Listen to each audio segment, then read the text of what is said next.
Hello and welcome back to another Honor Recipe and another edition of Smackdown Out of 10. And yeah, lots going on. Charlotte Flair team was Shotzi on the show to take on Bayley and the Women's Champion Io Sky. And there was much more that went down on the show as we continue to build towards Fastlane with a main event pitting AJ Styles and Jimmy Uso against each other. But let's start off with that women's tag team match to kick things off. Shotzi and Charlotte with the win.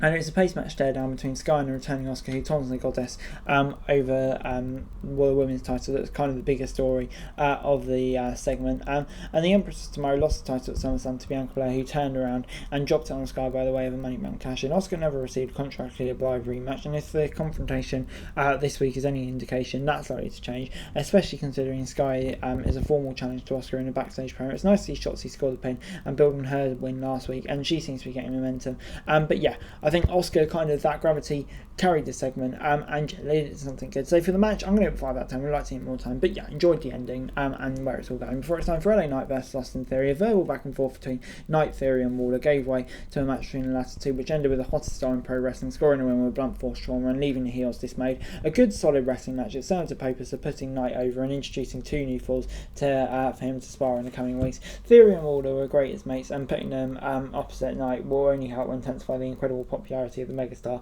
and in the process earn them more heat and TV time. So yeah, this gets 7 out of 10 from me. Big win for LA Knight. And yeah, you can tell the momentum is really only growing with him at the moment. And yeah, it really is a brilliant thing to see everything that's going on. And yeah, you just love to see it because he's such a great character. But anyway, Butch and Ridge Holland were then taking on Damian Priest and Finn Balor. The Judgment Day sought to continue its takeover, expanding SmackDown where they did battle here and earning the win, defeating their very game opponents decisively and fairly. Midway through the match, cameras panned backstage where Pretty Deadly watched Holland and Butch compete their first appearance since Elton Prince was injured in the match with the Babyfaces a few months back. This feud is likely to resume once Prince is cleared for action. One may not have to wait for the dough as it's Judgment Day versus the rebooted Hurt Business. Bobby Lashley and the Street Profits hit the ring and won the tag champs, and it might be him and his teammates that dominate, and not the Judgment Day. In terms of high profile feud, that helps Lashley, Montez and Ford and Angelo Dawkins build momentum as a trio, and there are far more worse options to pin them in the over Judgment Day. Great stuff for the tease and exciting for this upcoming program, which I think could be really good. So yeah, I thought the match was decent, and yeah, it seems like we're getting to a very interesting feud here as well. So yeah, get 7 out of 10 for me. This was good stuff.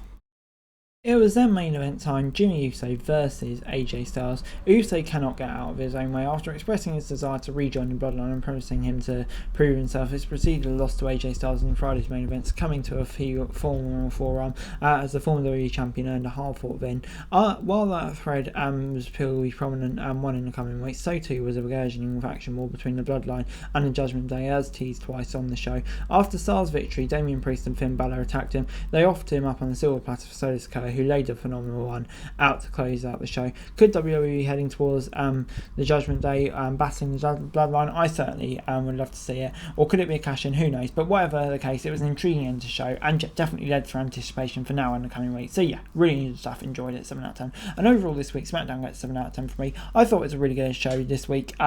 Interesting feuds building up on the show. You have to say, and yeah, main event was really intriguing, penultimate match as well. So yeah, I thought the second half of SmackDown really slapped. Maybe the first half wasn't as good, but still a really, I would say, solid episode of the show. But anyway, guys, that's it for you. Thanks very much for watching. Like, subscribe, and subscribe to daily wrestling news, and subscribe to the channel. It's going to be greatly appreciated. Thanks very much for watching. Peace.